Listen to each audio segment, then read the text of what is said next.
Hello, my friends. Welcome back to the Dennis Prager Show. I have in studio a man from France whom I have had on, but it's been a while. It must be a couple of years since I last spoke to him. He is a freedom-loving Frenchman, and they do exist, and this is not meant at all tongue-in-cheek. They really do exist. And he is the founder of Media Ratings, which monitors the media in France for bias. To say that it is a 24-hour-a-day job for many people would be to engage in an understatement. Media bias in all of Europe. It not only just France. I mean, there's no talk radio like this in France. There's no Wall Street Journal and Fox News like we have in France. I mean, or Britain, or Denmark, or Germany. His name is Philippe Karsenty, Karsenty. We say Karsenty, but I generally introduce people by how they say their name, not how I do. So, Philippe Karsenty, welcome to the Dennis Prager Show. Hello, Dennis. I'm so happy to see you again. Thank you. It is entirely mutual. I want to talk to you a little about Europe and about the incredible case that you have been involved in for well over 10 years about the French media and a very difficult issue in that regard. But first, I want to talk to you about France in general. We're reading in the United States, for example, that there is a great deal of misgiving about the election of the socialists in this past election. Is that true? Is there, if the election were held today, who do you think would win? For sure, the French president now would lose. I mean, François Hollande will lose for sure because he's really he's not liked so much by French voters, by French people. But I must tell you that the former president Nicolas Sarkozy lost because he betrayed. Nicolas Sarkozy was elected on a right-wing ticket, and he did everything for the leftists, for the Arab world, for the Qatar, for all these guys. So I must tell you something, that when you vote on the right in France, you get a leftist policy, and when you vote on the left, you get a leftist policy. So it's not anymore democracy, left or left. Well, it's interesting. A lot of Americans have felt that about the Republican Party. You vote for the Republicans, you get big government. You go vote for the Democrats, you get bigger government. Yeah. But in either case, you get a big government. Exactly. Yeah, no, it's a very big problem in much of the Western world. We need a Margaret Thatcher or a Ronald Reagan, obviously. The French government, the socialist government, voted to have same-sex marriage in France. We're reading about extraordinary reaction against that. Are we reading a correct understanding of what is happening in France? Yes, you're right. I mean, huge demonstrations in France. People were really in the streets. But the main problem in that, I was against this law, of course, and I think it's a mistake. But the main problem is that this legal, I would say, legal failure to implement this kind of law in France was more instrumental to hide the economic crisis, So he's really tried to attract. She's using culture, to hide economics. Exactly, and that's a trick. I mean, it's not the way it should be done in any country. We have to be confronted with the truth. So he's hiding the truth with this kind of silly law. I think Americans were very surprised at how much opposition to same-sex marriage there was. Everybody thinks of France as so liberal and secular, and then you see hundreds of thousands at a time demonstrating, and a lot of young people at the demonstrations. Well, okay, but, I would say if there was kind of a poll about this, we would have people voting in favor of the same-sex marriage because of brainwashing in the media. I mean, it's not even... Like here. But it's the only thing you hear. But it's amazing. And, it was never called same-sex marriage.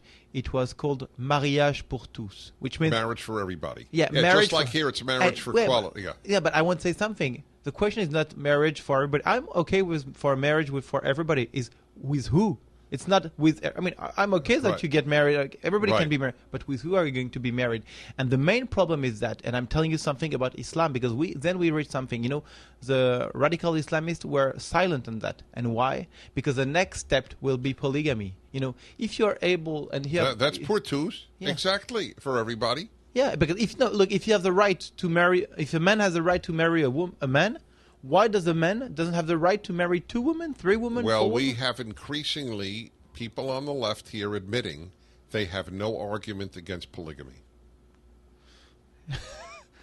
Speechless. No, because Yeah. that is correct. Yeah. So you think, though, so it's interesting. If there had been a popular vote, same-sex marriage would have won. Of course, you can't imagine the brainwashing. Oh, we can. No, I You promise can. you You can. we can. Okay, because you have to understand that anyone who goes on TV, a tennis player, a soccer player, a singer, ask him, what about mariage pour tous, marriage for everybody? So the guy, if he says no, he's boo. You know, he's boo. Oh, it's a bad guy. And I'll never be invited again. Exactly. So if he says yes, then everybody's He's a brainwashing. hero. And at the end of the day, you receive so many brainwashing messages that you are influenced. That's exactly right. So, That's exactly wrong. no, well, that's exactly right what you said about being exactly wrong. Exactly. There's another issue in France I want to talk to you about that is unbelievably underreported in the United States to the point of not being reported. And that is the overturning of cars, the annual burning of cars and overturning cars in parts of French cities. Is that reported widely in France, or is it like here? Well, it's like here, you know, people try to. I mean, the media joined the police and said, "Look, if we talk about it, it will create more burn fires who be burned." And what is the reasoning? That they love the publicity? Yes. So they say, "Look, we're not going to talk about that. We're going to be silent about that. And then people will not be incited to do the same thing, you know, because they would say there is a competition, you know. Let's say in Lyon, 50 cars were burned yesterday, so maybe Marseille will have 60, and then Strasbourg would have liked to have 70, and Paris 80. You know, just like a big, instead of having a soccer match, they're having a cars. And why is this done? Because it's fun? By the people who are doing Yes, the people doing Well, it. because they have nothing to do, so they just want to create fire. You know, you have to understand, especially in France, in some areas, that the police don't go. They don't have the right to go. Not the right, the official right they have, but it's a no-go zone. I mean, it's too dangerous for them. You know, sometimes Too dangerous for the police. Yes, there's a setting fire to a car. Then the fireman comes, and then they're throwing through the windows, for example, a refrigerator or something like that. So The firemen. Of course. Very funny. Then the firemen don't go. So if you have your car which is burning, if you call the police or the firemen, they don't come. We'll be back with Philippe Karsenty, who is a major force for liberty in France. Back in a moment. I'm Dennis Prager.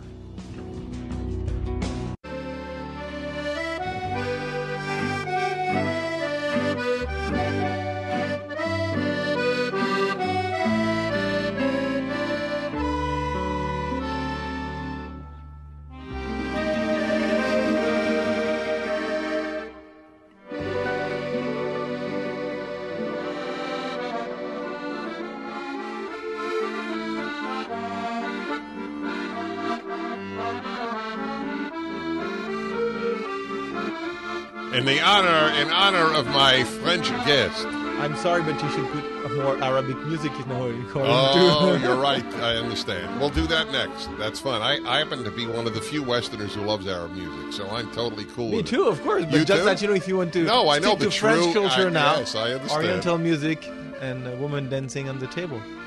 No. Oh, very nice. That's an addition. Well done. And that's an accordion. That might be in my honor.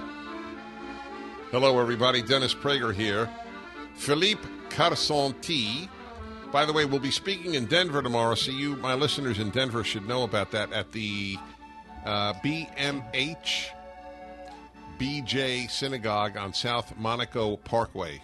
At 7 p.m. At 7 p.m., he'll be speaking about one of the most interesting cases of Western media and one of the most interesting cases of the Middle East, both.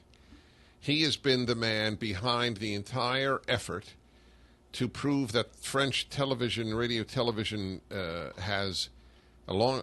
This is now how long ago? 13 years ago? 13 years ago now. 13 years ago, actually deceived the public. You may recall, and I'd like you to talk about this for a moment, because of course you could talk about it for hours, and that would be fascinating. But obviously we don't have that time. But I want you to summarize. And I had you on during the case, while the case was taking place, the legal case, court case in France. Many of you, if you think about this, you, my listeners, will recall because it became one of these iconic photos from the Middle East of a boy shot by Israeli troops, Palestinian boy of about, was 8 years old, was he? 12. Oh, 12-year-old boy, killed by Israeli troops in his father's hands as the father cowered by a corner of a wall, and it became... They named whole cities after this boy. They postage stamps all over the Arab world in honor of him, and it was a sign of Israeli barbarity. But the truth is, it was. Is that correct? It was a whole act. Exactly, a hoax. Go Completely, on. yeah. Well, it was fabricated. If I can add, it was also used by Bin Laden, because it was the year before 9/11. It was used by Bin Laden on the clips he put on the internet to incite before 9/11. It was used also to justify the killing of Daniel Pearl, the Wall Street Journal journalist. It has been all over the world. And the main problem is that this news report is a hoax. They pretend that the boy was shot and killed at the end, but at the end, in the following image that we got in the raw footage, you can see the boy raising his elbow, turning his face to the cameraman and putting it down. And we can see that despite the 15 bullets they all get together, him and the father, there is not a single drop of blood. So we have like 50 pieces of evidence at least that it's a stage hoax. And the main problem is that they never admitted.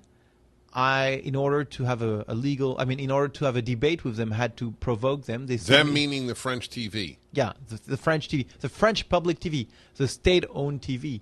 So I had to provoke them with an article where I said, this is a hoax, and if you want to sue me, here is my address. And they sued me for defamations. And we had trials. I lost, I won, I lost, I won. It's just like an amazing story. And the bottom line is that now, last June, like 2 months ago, I was found guilty of defamation for having said in 2004 that it was a hoax. But the very interesting thing in the verdict is that it says, we cannot say now that you're right or wrong, but the only thing that we're saying is that in 2004, when you said it was a hoax, you didn't have enough pieces of evidence. So they're accusing me of having a too big intuition when I said that. And now I'm appealing to the French Supreme Court to have this verdict annulled. So, is it going to the Supreme Court? Yes, of course. They've accepted it? We'll see. Oh, but okay. Well, that's what I meant. Yeah, I sent it to the Supreme Court. But so I'm found guilty of being intuitive. That's correct. So, yes, Mr. Karsenty, it was a hoax, but you said it before everybody else knew it. I would say that way. That's a good way to put it. You said it too early. Yeah. You should have waited, and it's ridiculous. I mean, everything is ridiculous. I know. In this country, what is a weapon. When you pretend that the guy and the father got 15 bullets all together, and there is not a single drop of blood, you don't need to be. It's not rocket science. Right, you can imagine that there is nothing. You're not a homicide detective. Yeah. All right. Wow. I had a few more questions about France, and I got a lot to talk about. 1-8 Prager 776. You're listening to the Dennis Prager Show. And those of you in Denver, I strongly suggest that you go out and see him tomorrow night. It's tomorrow night, correct? Good.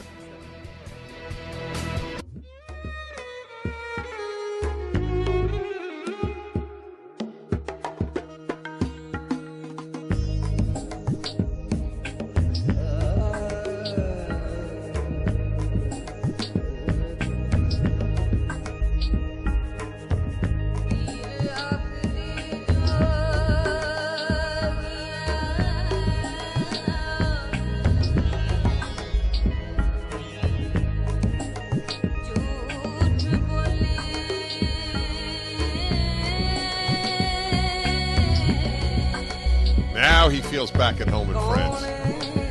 See? Hello, everybody. I'm speaking to Monsieur Philippe Karsenty. Nous parlons seulement en anglais, so ce n'est pas un problème pour les écouteurs. Is that right? Well, I would have said les auditeurs. Les auditeurs. Les écouteurs are what you have in your ear. Okay, so I But screwed that's up. French. So now I have. This is it. I have told you, and I got so much mail on this. I told you, my dear listeners, the way to learn a language is to embody that Hebrew phrase that I learned first year as a child in Jewish school. Lo ha-baishan lomed. The easily embarrassed does not learn.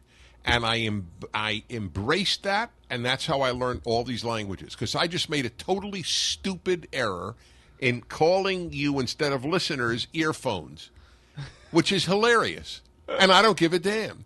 I'd laugh as much as the French guy laughs. But now I know I can't. See, I'm such a stereo fan that I read stereo articles, so I know écouteurs. Yeah. That's the reason. That's why. I remember I went in your house and I saw the huge material you had. The huge what? Yeah, the hi-fi, you had great stuff for of course. to listen music. No, amazing. No. Please. You're touching me in a very deep part of my soul. But my producer feels that if I talk about stereo, I end up unemployed in 1 week. He's wrong, because the number of people listening who are aching to know about my preamplifiers and amplifiers is indeed small. So we will return to we are now returning to Earth from stereo paradise. But that phrase is great. People, you have no idea how many people wrote in, what's that phrase? It's so intelligent, and it is. The easily embarrassed don't learn. And this was a living example. Now, I laughed as much as he did at the mistake I just made in French. So listen to this. I want to tell you a story, and it's actually a serious story. So you were just asking me off the air about my just being in France, because I was at this conference on science and God, etc. Some very brilliant people from around the world were there. And I told my listeners the story that one night we were taken to a very expensive French restaurant in Nice. And a very attractive young waitress was out, the waitress at my table, and I was with men and women at my table from the conference. And so I started talking to her in French, but it was clear her English was better than my French. So I'm not going to, be stupid. I'll talk to her in English. So I said, how come your English is so good? She said, I lived in Florida for 2 years. So, all right, that makes perfect sense. So then I said, well, you lived in America, so I have a question, and please, I beg of you to understand, I do not want a certain answer. Just be honest with me. How would you compare Americans to French? And I just wanted to know what she'd say. I had no agenda. I promise you I had no agenda. I was curious. And to my shock, she said, I much prefer Americans. I was shocked. And she said, because most people are very nationalistic about their country, and it's totally understandable. And they're used to their culture. And I said, why? She said, within 2 minutes, I'm friendly with any American. They're so open. And she said she was very wise. She was a very intelligent young woman. She said something to the effect, Americans are adult children. And I said, you're right. And she loved that, because we're not cynical. Exactly. So how do you react to that? I would say exactly the same. You're adult children, and that's exactly. And I must tell you, of course, you've seen me so many times in the States. Of course, I love America, and I love American people. You're happy people. You're people who are seeing the positive side on everything. In France, everybody's angry. Everybody's seeing the negative side, and it's depressing. And the people, are. I think that we're the second or third worst pessimistic country in the world. Even under Iraqis, Mali is on. It's just like amazing. We are in a country which is in a constant depression. Wow, I know, that's what I read. And you know the story, and you know the pressure which is put from the government through any part of your life. I mean, you can go to fiscal, anything, the brainwashing, everything goes, you are under huge pressure. France is still the last communist country in the world, apart from North Korea. But in certain point, you can compare France to North Korea. For example, on certain topics, the truth never comes in. Yeah. Well, as you pointed out to me, I think you were the first, and I felt silly that I didn't know it. All through Europe, radio and television is licensed by the government. Of course. He says, of course. I mean, just like, I couldn't imagine. And reporters and journalists. Yeah, I couldn't even imagine a different system, if that's right, exactly. Just like I can't imagine yours. You can't just buy a station and broadcast? We do. I mean, that's no. You need point. you need to have the authorization from the government, and then if you go too far, then the government will go. Oh, wait. We are fining you because you said this on the radio. That's right. Yeah.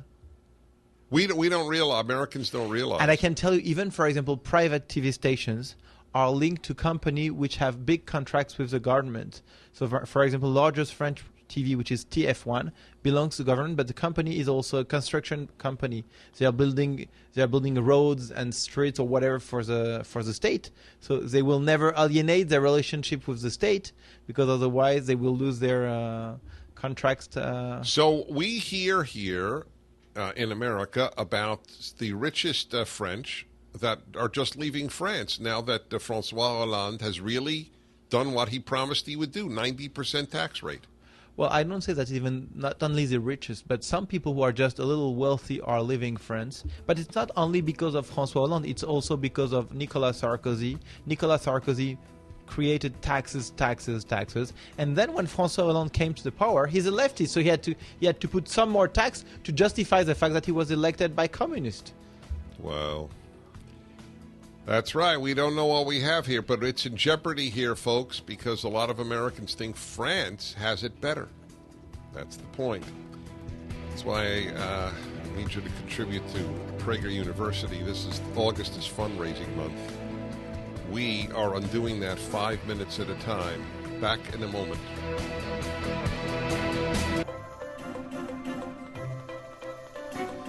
Denis Prager, ici Denis Prager. Is that how I would be in French? Denis Prager? Yeah.